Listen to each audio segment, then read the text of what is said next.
Hello everybody. We're going to talk about lockout, tagout, and control of hazardous energy. And what this is all about is for those of you that work around, maybe it's electrical, maybe it's water systems, valves that need turned off, or breakers that need turned off, or any other type of stored energy of any kind. We'll look at some examples of that, of ways to protect yourself so that you don't get yourself caught in a system that gets energized by accident. And there's been some real accidents from this. There's been people that have lost their lives from being electrocuted accidentally, and people that get caught up in moving parts of machinery because they don't do things the right way. They don't follow the process of lockout, tagout. So we're going to look at this today.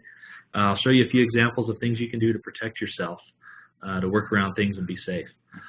So the goal from today, we want to increase awareness of hazards. We'll look at how the hazards happen, where the stored energy is, how things can be turned off, some examples of that. We'll look at some definitions. What is an affected employee versus what is an authorized employee? We'll look at that and some of the roles that they need to have to work safely with lockout, tagout. We'll look at responsibilities, what supervisors and managers can do, how they can oversee this and keep their workers safe by having the right things in place. Look at the proper steps to isolate a machine or stored energy of any kind. We'll look at the steps that you go through, kind of a step-by-step way on that, and ultimately how to keep you safe. And so that's the goal from the webinar today. Whether it's water or electricity or other types of energy sources, think about what you do, the places you might need to work to protect yourself. And I just love this picture. Every time I see it, I laugh because I think of what could go wrong here. Crawling into some machine that's chipping machine or a shredder of some kind. You don't want to go crawling into those kind of things in those places unless you have it properly turned off and protected from being turned on. And so there's OSHA regulations on this of the proper way to have lockout, tagout. The regulation numbers are there. It's the 1910-147. There's information on that in the regulation. And this really applies to the workers that service and maintain machines and any type of stored energy, whether it's the different types we'll talk about today. But the point is, we don't want you to get caught up in a system that goes live without knowing it. Maybe it's an unexpected energization of an electrical system, or maybe there's some stored energy that's released accidentally that people aren't prepared for, and you have workers in the way. There can be some real injuries and real hazards with that stuff, and so we need to take precaution with that, and that's the point of this webinar today, to create awareness about that. So the different types of energy sources, there's a whole bunch of them. Like I say, some of the common ones are electrical. You go to a breaker panel and you can obviously turn off the electrical with breakers, but you need to make sure that's locked out, and we'll look at examples of how you can do that. Mechanical energy, hydraulic energy, pneumatic, thermal energy. There's all kinds. You can imagine if these kind of things were released and employees were in the way, maybe in an industrial setting or something like that, there could be some real serious consequences there. There's even radiant heat, steam, hot water, gravity, which is a constant. It's always there. Things can fall and be released down and come down on top of you. Radiation is another one. There's many types of energy sources that people work around, and we need to be protected. If a machine's turned off, we need to learn how to properly turn that off, lock it out, and keep it from coming on again. So we'll look at that today. So when do we use lockout, tagout? When do we need to do that? Really, it's during any service or maintenance. If you have to get into any type of an energized system, whether it's a machine, moving parts, electrical, any of those things we talked about, if you have to remove a guard or remove, have to bypass a safety device of some kind that's putting yourself into harm's way, you want to make sure that machine is locked out and tagged out, and we'll look at examples of that. If your body is in any danger zone during machine operation where things are moving that you can get caught in or electrocuted or crushed by something, we want to make sure we're locking and tagging those things out. I really like this picture here. It shows a guy working on a lawnmower, and it's kind of funny because it shows the little baby coming along here and plugging it in, and you can imagine you have a guy working on it, and here comes the power on all of a sudden. You can imagine what can go wrong there. That's a good reminder that if you are working on portable equipment that have cords, you don't have to do a lockout tagout necessarily on that. OSHA doesn't require any of that, but you do want to have the end of that cord in your hand. You want to have that plug right next to you in your control, under exclusive control, that nobody can come along and plug that machine or tool in and start that thing up unexpectedly. So that's how it applies for corded tools and equipment. We'll look at some examples here. We're going to look at some definitions now of what is involved with lockout tagout. The first one is the affected employee. Obviously, this guy could be greatly affected if that becomes energized, and it's a surprise to him. You can imagine that. But really, any employee who works around the equipment that may require maintenance or service. It's the people in the area, the people in the vicinity of where the work is going on, people that are near an energized system or hazardous energy that are working around it. It's those people in the area. What is the authorized employee? Who is that? That's the person who locks out the equipment to perform the service or maintenance. They're authorized to do it. They have training. They have knowledge on how to handle the hazards. They can recognize the hazards. They know the right procedure to turn the machines off or de-energize a system. They know how to control that energy. They know how to do the lockout tagout process. That's your authorized employee. And we'll talk about what they can do as well to keep others safe in the area here in just a little bit. Here's another definition for you, an energy isolating device. That's a mechanical device that physically prevents the transmission or release of stored energy. This could be like a breaker or a valve that you turn off and lock out. It could be a disconnect or something that removes and physically prevents that machine or that system from being energized. Okay, and so when it comes to lockout tagout, you find that energy isolating device, and we do what's called the lockout, which is here. This is where you actually place a lock on that energy isolating device, and it keeps it from becoming energized. If you have a lock, there should only be one key to that lock, and the person who puts that lock on is the only one that keeps that key. And you have that because it's your life on the line. You're the one that locks it out. You're the one that has the key to that lock. And when you go in and work on a system, you know that you're protected and you're safe because you're the only one that has that key that can go and unlock that lock from the device. And so that's what lockout is. It's closing the circuits or closing the valves, closing anything that operates that system, closing it and then placing a lock on it. So there's your lockout. And then what about multiple people? You could have a system where you have many people working inside of an energized system, and so you de-energize it, you take the power off or shut things down, and then you put your devices on there where you can attach multiple locks to, and you can have many people working in a system at the same time where they're all protected. They all have their own key, they all have their own lock, and they're protected in the system. Typically, the best thing to do is there would be a lead person on this. Maybe it's a supervisor or a foreman or someone that's overseeing this. They're usually the first one to go in and make sure that everything is rendered safe, that all the energy is released and it's clear, and things are shut down, and then they'll place their lock first. And then after that, the other employees will come in and place their locks. And what happens is at the end of the job, when it's time to restart that system or turn the electrical back on or re-energize things, that lead mechanic or that lead supervisor, that will be the person that removes their lock last, because they're going to make sure that everybody's out of there. They're the last one to inspect to make sure that it's safe to use and energize the system again. So that's how that would work. And you can see here in the picture there's examples of those devices that you can place on things that physically prevent it from becoming energized, and everybody's got their locks on there for themselves. Okay, so that's what lockout is. Here's tagout. Here's the other definition of tagout. It's basically a tag like you see in this picture here. When you put your lock on there, there should be a tag with it that shows the name of the person that put the lock on there, the date when you put it on there, and it's some kind of secure placement that's an indication that there's something going on with this machine or this system or something that's been turned off.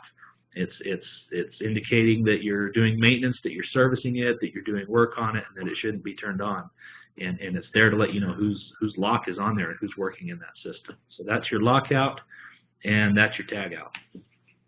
So what does the authorized employee do with lockout tagout? This is an example of one. It's got a picture on the tag, and when I worked for a company before, we had guys that had these tags just like this. We made them up with their picture on there, had their name. You could kind of see their face and what they looked like, and it was easy to know whose lock and whose tag was on that system, who was working in it at the time. But what it does is it notifies affected employees as well. Before you shut something down, go and talk to everybody. Let everybody know, hey, we're going to shut this down. Everybody's going to put their lock and tag on. We're going to put on this energy isolating device. That's the authorized employee's responsibility to make sure that it's clear, that people are out of the way, that they're inspecting, and that it's ready to de-energize the system. Okay. What does the supervisor do? What's their role in this process? Well, they should make sure that lockout tagout's being done right, that procedures are being followed, that the policies are there. They should make sure that everybody's trained, that they know how to do lockout tagout, they know the importance of it. At least annually there should be some regular training on this, and if there's any change in the system, if there's deficiencies or things missing or things change in the job place, they need to do some more training on that. So the supervisor should oversee it, make sure nobody's cutting corners, make sure that everybody's following the right procedure with lockout tagout. Okay. What about management? What's their role here? They should make sure that there's a lockout tagout policy, that supervisors have that policy, that they're trained on it, that the employees know how to follow the policy. They should make sure that that's all in place. Management should make sure that the training's being done, that the employees are getting the training they need, that they understand the system and the process and the right way to de-energize things and turn things off. They should make sure that that's happening. They should also conduct an annual audit. Look at the lockout tagout program. Make sure it's specific to the work that the employees are doing, that they know the machinery or equipment or electrical systems or whatever it may be that they're working around. They should make sure people know that they have the things they need.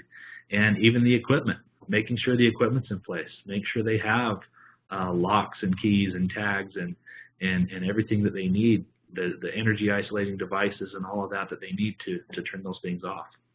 Management should oversee that and make sure that it's in place. Some organizations have many types of hazardous energy, different machinery, different processes, especially in industrial settings. You could see this. Here in the state, you might have people working on water systems with valves, and maybe they need to change out pumps and things like that. But you may need to have a specific procedure for your lockout tagout that's specific to your system. There could be some unique controls or unique processes, unique disconnects and things like that you want to watch for. And so it's important, you might want to have a written policy just for each type of thing that you're working around. Some type of method to control the hazards, to de-energize it, and the right way to lock out and tag it out. So that could be specific to the work that you do. Generally speaking, there's about 7 steps to locking out and tagging out equipment, turning it off, turning it back on, and there's kind of a process to that. So I'm going to show you now those 7 steps that you might go through to protect yourself, and it's really here to protect you and the employees you work around. So the first step of lockout tagout is notify the operators in the area and the affected employees, the people that are in the vicinity, people that might be working on the equipment. You notify them that, hey, we're gonna de-energize this here. We're gonna turn this machine off, or we're gonna turn this electrical off. Tell them what's going on so that they know and that they're aware. You do an inspection on the work area. Make sure that it's clear and it's clean and it's ready to go, that there's nothing missing, and that it won't create an additional hazard to change the situation there. Make sure all components are intact. Make sure everything's ready to go. That's kind of your first step, is notify and inspect. Step 2, when it's ready to go and it's clear, you shut the equipment down. This is your equipment shut down. You isolate that energy, whether it's turning off a breaker, turning a valve, shutting a machine down or a process down. That's where you de-energize that. You turn it off. And at this point, you would put your lockout device on there. Maybe there's some devices you want to put on there, and put your lock on there with your tag, and make sure it's on there and labeled and ready to go. Step 3, you want to check and see if there's any other energy going on. Some systems have stored or residual energy that's still in a system, even though they de-energize it. There still might be some stored in there. So you want to make sure that everything is rendered safe, that everything is released or bled off, or that everything's out of the system and that it's safe to do so. Step 4, we like to call this try out or test out. Some people will call it sometimes. This is where you've got your lockout and your tag on there, and you've de-energized everything. You try it out and test it out to see if it can come back on, to see if things can be started up again. You want to verify, make sure that energy source is really, truly isolated, that it's really off and in the off position, that things can't just be turned on, that you could be surprised by something in the system there.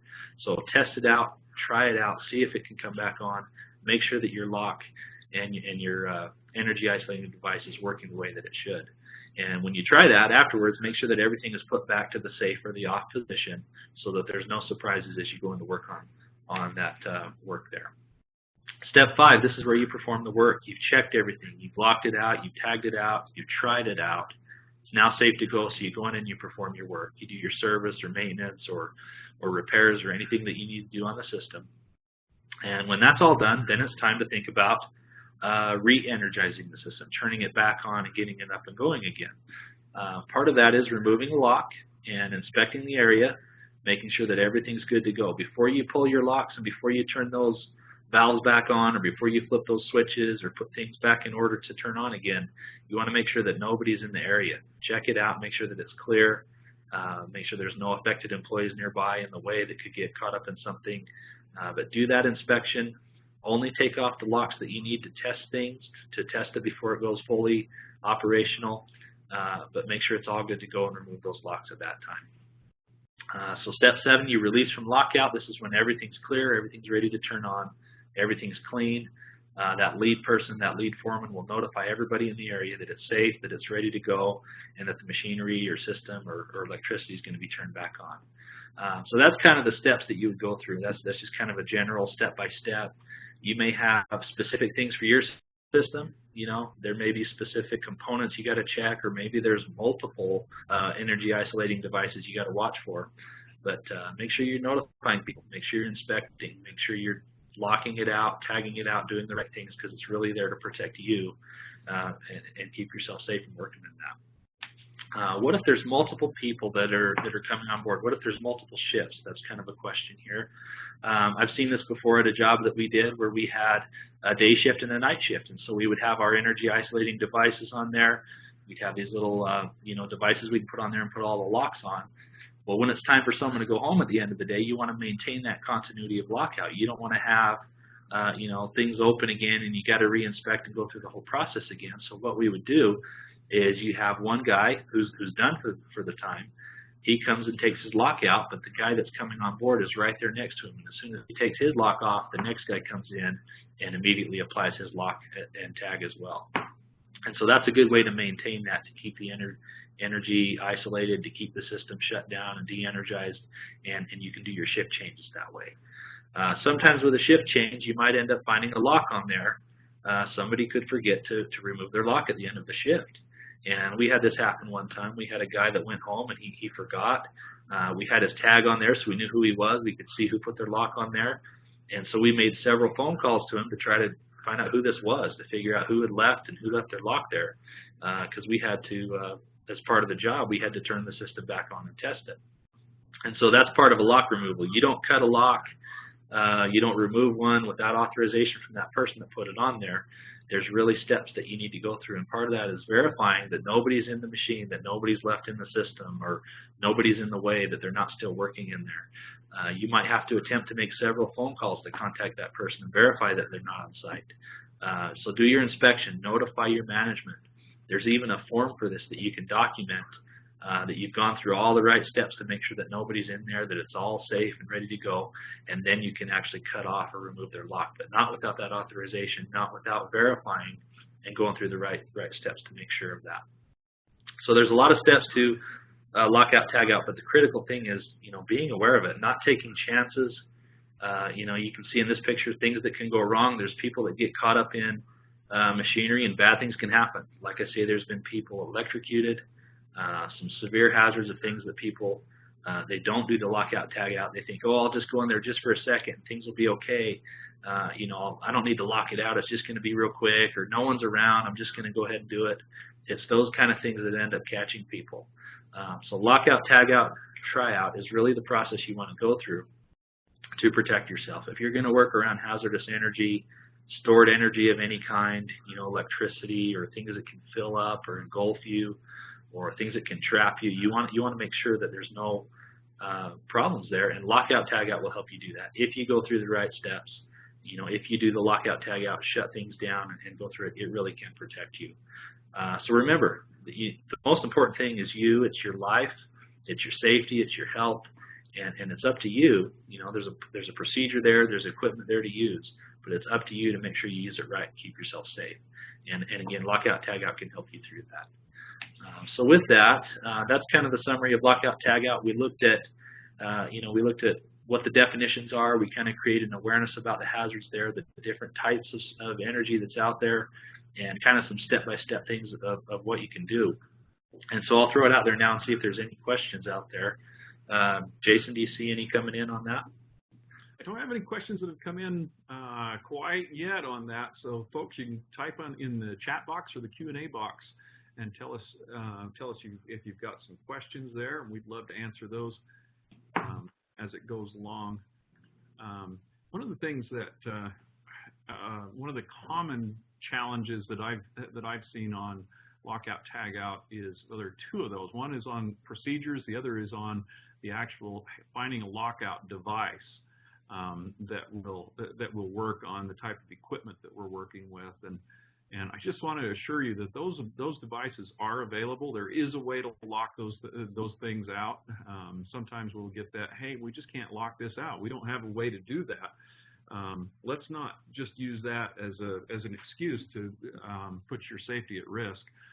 The devices are available. Call us, talk to us. That's what we're here for, is to help out, and we can give you some ideas of how to do that. The other side of the procedure side of it, how do we, are we required to have a written procedure for every machine? And under the Lockout Tagout standard, that's really part of it. Now, if it's a single isolation, a single energy source, that might be a really simple procedure, but sometimes if there's a secondary source of energy that we don't know, we should really go through that procedure and ensure that we've done a good job on identifying those. Some of the real tragedies that have happened in Lockout Tagout have come when an energy source has been bypassed, when they just didn't pay attention that it was there and didn't have it in the procedure, and then something terrible happened. So just looking again, I don't see any questions. You must have covered that so well. Not a single question. Okay. Well, they must know about it now, so that's great. They got it. Final word, Brent. Everybody be safe out there. Remember, it's your life on the line. Lockout Tagout can protect you if you do it right. So remember what's most important. Stay safe. Have a great day. Thanks, Brent. Good job.